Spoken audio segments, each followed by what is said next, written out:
இன்னைக்கு நான் ஒரு ட்ரிக் காட்ட போகிறேன். இதுக்கு எந்த செட்டப்பும் இல்லை, எக்ஸப்ட் மை ப்ராக்டிஸ். கீழே மேலே எதுவுமே வச்சுக்கலாம். ஓகே, ஸ்கூலில் ஒரு ஜூஸ் பேக்கெட் வாங்குறேன்னு வச்சுக்கோயேன். உனக்கு ஒரு ஸ்ட்ரா தேவைப்படும். அதுக்கு என்ன பண்ணுவேன்? தேடுவேன். ஆப்வியஸ்லி ஸ்கூலில் நமக்கு ஸ்ட்ரா கிடைக்காது. அந்த மாதிரி நேரத்தில் உன் கை எம்டி ஹேண்டடாக இருக்கும், உன் கையில் எதுவுமே இருக்காது. ஓகேவா?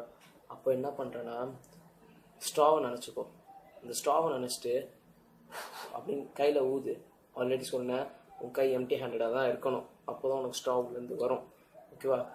உன் ஸ்ட்ராவை நினச்சிட்டு உள்ளேருந்து ஒரு 2 செகண்ட்ஸ் ஸ்ட்ராவையே அப்படியே நினச்சிக்கிட்டே இருந்தேன்னா, இந்த செட்டப்பில் உள்ளேருந்து ஒரு ஸ்ட்ரா ஸ்ட்ரக்சரில் ஒன்று வரும். இப்படி இழுத்துட்டே போனேன்னா ஸ்ட்ரா மாதிரியே இந்த வெளில வரும். அதை நீ அட்ஜஸ்ட் பண்ணி கர்வ் பண்ணி அப்படியே பண்ணனா ஒரு ஸ்ட்ரா அதுக்குள்ளேருந்து வெளில வரும். ஸோ இந்த ஸ்ட்ராவை நீ எப்படி வேணாலும் யூஸ் பண்ணிக்கலாம். ஜூஸ் குடிக்க, தண்ணி குடிக்க, எப்படி வேணாலும் யூஸ் பண்ணிக்கலாம். ஸோ நல்லா இருந்துச்சுன்னா லைக் பண்ணு, கமெண்ட் பண்ணு. இது எப்படி பண்ணுறதுன்னு அடுத்த வீடியோவில் போடுறேன். பை. வாங்க முடியாது. ஸோ இதை 10 ரூபா வச்சு நம்ம எப்படி சர்வை பண்ணுறது? ஷுவராக சொல்கிறேன், சர்வை பண்ணவே முடியாது. ஸோ ஜஸ்ட் ஒரு அட்லீஸ்ட் 20 ரூபா இருந்தால் தான் சர்வை பண்ண முடியுமே. ஐ மீன் அந்த பசிக்கு அந்த பையன். ஸோ அந்த பையன் என்ன பண்ணுறான்னா, யோசிக்கிறான் எதுவுமே கிடைக்கல. அவன் ஹேண்ட்ஸ் கூட எம்டியாக தான் இருக்குது. போன வாட்டி சொன்ன மாதிரி என்ன சொல்கிறது, அவன் அந்த பையன் கையில் எதுவுமே இல்லை, ப்ளஸ் அவன் கை எம்டியாக தான் இருந்துச்சு. அவனுக்கு பக்கத்தில் காசு வைக்கிறது கூட ஆள் இல்லை. ஸோ அந்த மாதிரி ஒரு சூழ்நிலையில் அவன் என்ன பண்ணுவான் அப்படின்னு யாருக்கா தெரியுமா?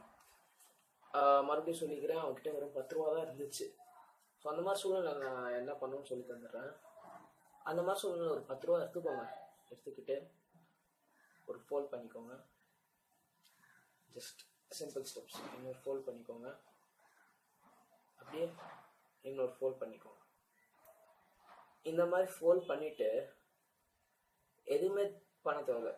ஜஸ்ட் ஒரு என்ன சொல்கிறது,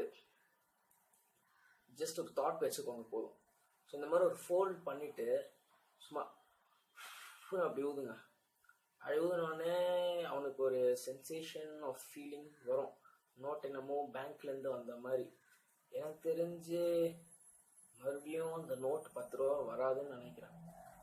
ஸோ அந்த மாதிரி பண்ணிங்கன்னா உங்களுக்கு எக்ஸ்ட்ரா 10 ரூபா வர சான்ஸ் இருக்குது. ஸோ இந்த மாதிரி ஒவ்வொரு வாட்டியும் நீங்கள் பண்ண உங்களுக்கு காசு எக்ஸ்ட்ரா வரதான் செய்யும். இந்த மாதிரி வரப்போ நீங்கள் எக்ஸ்ட்ராவாக பஃப் சாப்பிட்லாம், என்ஜாய் பண்ணலாம்.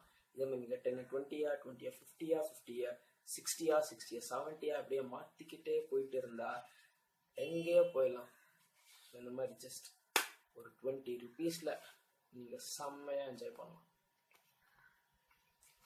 ஸோ இந்த மாதிரி ஃபாலோ பண்ணுங்கள், நல்லா என்ஜாய் பண்ணுங்கள், நல்லா சாப்பிடுங்க. தேங்க்யூ. நல்லா இருந்துச்சுன்னா லைக் பண்ணுங்கள், கமெண்ட் பண்ணுங்கள் அண்ட் ஷேர். தேங்க்யூ.